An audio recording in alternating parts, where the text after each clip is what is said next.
बात तय हो तभी से स्त्री अपने आप को नए परिवार के परिवेश में ढालना शुरू कर देती है। उसे उसकी मजबूरी या कोई दूसरा नाम दिए बिना सिर्फ उसके अस्तित्व के रूप में देखना चाहिए।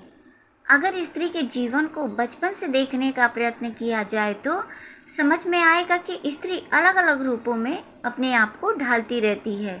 बेटी, बहन, मित्र, प्रेमिका, पत्नी, भाभी, मामी, चाची, माँ, सास वगैरह।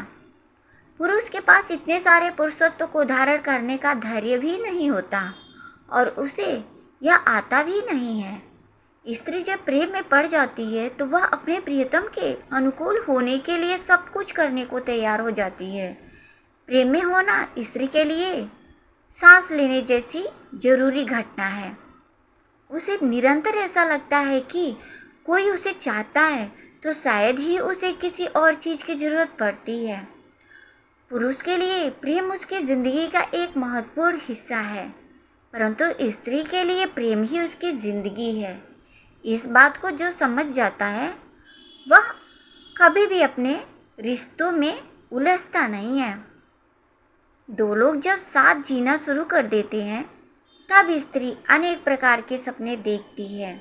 स्त्री के लिए आज भी उसका विवाह यानी उसके सपनों की दुनिया को खोलने की एक चाबी है। उसमें हिंदी सिनेमा और उपन्यासों ने बहुत बड़ा रोल अदा किया है।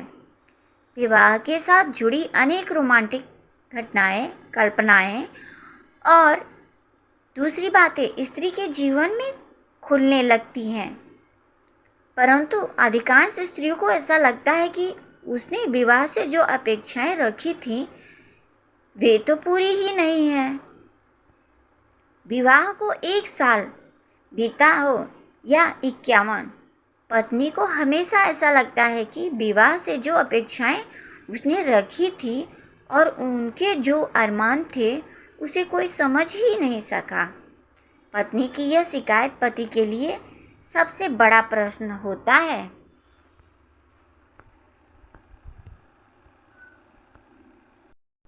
तो फ्रेंड्स, मेरी बातें ज़रा सी भी अच्छी लगी हो तो please like, share and subscribe करना बिल्कुल भी ना भूलिएगा। प्लीज़ प्लीज़ प्लीज़ स्वस्थ रहिए, मस्त रहिए। Love you, bye, take care.